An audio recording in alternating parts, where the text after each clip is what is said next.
Hello everybody, CritCrab here with the second part of the Rowan saga, in which Rowan continues being a reckless idiot and then flips out when they have to suffer consequences for said actions.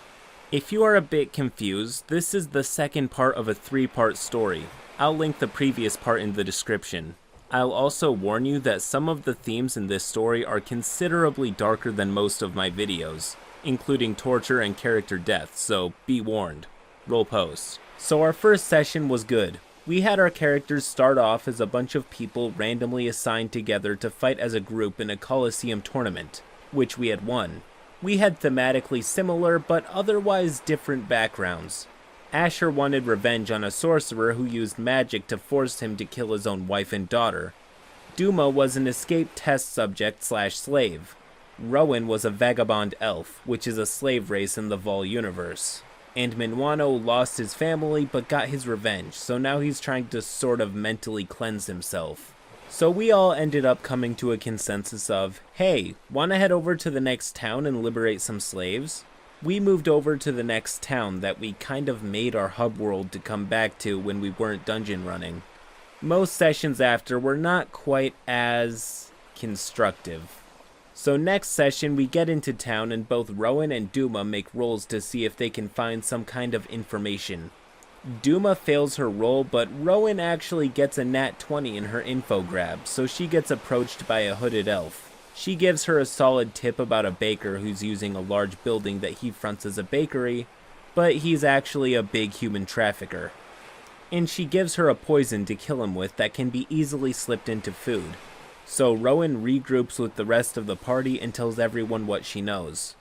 We came up with a plan that, rather than just kill him outright, we were going to slip the poison into his food so that it would make people sick, and he would slowly lose business, not being able to afford the building and lose his front before taking him out. But here's the key detail. We wanted to do this at dawn. Rowan wanted to do it at midnight. We argued about it for a while until she started getting noticeably heated about it out of character and finally agrees. So we find an inn to stay at for the night, and naturally she goes along with it. She waits with us and oh, I'm kidding. She sneaks out of the inn at the dead of night, makes her way over to the baker and disguises her elvish nature because, as a reminder, elves are either a slave race or treated as second-class citizens in most of the universe. The rest of us kept warning her, dude, if you do this, at least wake somebody up. If you get caught, none of us will be able to help you. Even Dan was kind of urging her at that point, but she insisted, so he rolled with it. Dan's usually one of those DMs who's willing to let you do a lot of dumb shit so long as you're willing to live with the potential consequences if things go wrong. Once he let one of us try to intimidate the ground to soften the landing after falling at terminal speed. At the cost of failure, the character dies. I'll let the reader guess which way it went. Point is, if he's urging it, that's not a good sign. But regardless, Rowan disguised herself and went in to seduce the baker. To her credit, she actually managed to succeed in poisoning the bread, and we were all, great, now you just gotta find an excuse to escape and get out. She says no, I want to keep f***ing with him. Turns out she meant that both literally and figuratively, because she manages to get him all the way to the bedroom and start riding him. We were all looking really uncomfortable. We expected some I seduced the dragon related antics at some point, don't get me wrong, but we weren't expecting it at a point where the risks were high. Now, naturally she couldn't expose every part of her, but she had a headdress on to cover her elvish appearance. But when you're having a guy bonk you, you can't expect it to stay on unless you're actively concentrating on that. So Dan has her make a disguise check to make sure it actually stays on. Ladies and gentlemen, the nat 1 cometh. So to give you some more solid understanding, if you're an elf trafficker, you're probably not gonna want to find out you're having sex with an elf.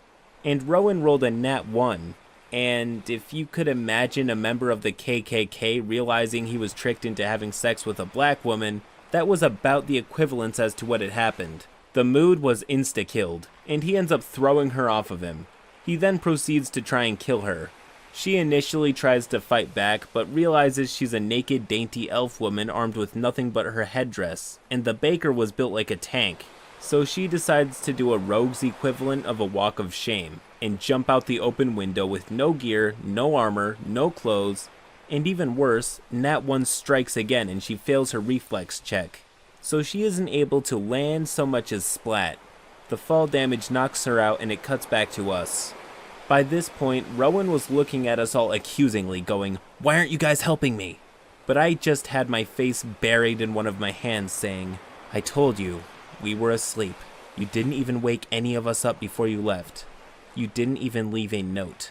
That didn't stop her from glaring daggers at us, but I digress. We get up, we start looking around town, wondering where our elf rogue went off to. Duma gets her role redemption and manages to find info about a naked, unconscious elf woman found outside the bakery late last night. In character, everyone had somewhat put 2 and 2 together and let out a collective, "Oh shit."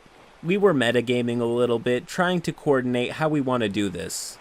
Asher, it might not be a good idea to do the prison warden bit. If he lives around town, he would probably recognize when a guard doesn't look familiar. Not to mention I was dressed like a traditional samurai, not a town guard. Minwano. I think I have an idea. So we knock on the door and one of his assistants open up. Baker's assistant. "Yes, can I help you?" In a sultry voice I said, "What's good, baby? I'm here on your behalf on my girls at the brothel. We sent someone in to show you a good time, but she didn't come back last night." Rowan, out of character. "Are you f***ing kidding me?" Long story short, I managed to once again bluff my way in by pretending to be a samurai pimp. I didn't know how it worked, but I rolled high enough, so I just took with it and ran. The baker's assistant kept insisting no one was here last night, believing it to be the truth since he wasn't there. Now, in character, we thought he was the baker. Finally, Asher got tired of what was happening and was insisting he knew he was lying and tried to intimidate him to talk. Which, thankfully, worked, because somewhere, at some point, we heard him say, "I don't know, I swear. Does it have to do with that room in the back my boss won't let me into?" That's a yupperoni with a side of fries there, my guy. We got what we were looking for, so he led us to the back, leading to a small dungeon. I should note that this next part was even conceded by Dan to be a bit more on the dark side, so this is not for the faint-hearted. Also worth noting, Dan was not having Rowan make fortitude saves, and her odds were not looking good. As we start going down, we spot the baker, who tried to attack one of us, but Asher managed to tackle him and make short work of him. But when we got down, we saw dozens of elvish women that were noticeably beaten, mangled, chained to posts, looking like they've been through every kind of abuse you could imagine. And they looked absolutely horrified when we showed up. After explaining who we were, we grabbed a few blankets and rags to help cover them up and told them to wait by the stairs. We looked for Rowan, and after a quick search we found her. Much like the other elves, she was chained up and we discovered she failed her death saves. She was dead. After we evacuated the elves to the Temple of Ilmatter, the clergy temple, we ended the session there. After the session, Rowan got noticeably angry, saying that Dan was targeting her. We kept reprimanding her that she had split from the party to go do dangerous and risky things, most of which were without even telling the party, and it came back to bite her. That said, we also did acknowledge the way she went was a bit on the dark side, so Dan did offer to work with her to help make a character that's more tailored to how she wants to play, since she didn't 100% fit the part of rogue when she did play. End post. Reading through this one, again we can definitely see tensions rising between Rowan and the rest of the party. But where everyone sees a bad decision that had justifiable consequences, Rowan sees relentless targeting and is growing very sick of it. While of course hindsight is 20/20, I can only wonder how many red flags the party had noticed at this point, and if they were maybe considering that Rowan would not be a good fit for the group. Anyways, if you want part 3, please do leave a like and let me know in the comments section below. And of course, subscribe to the channel for more stories just like this one. Till next time.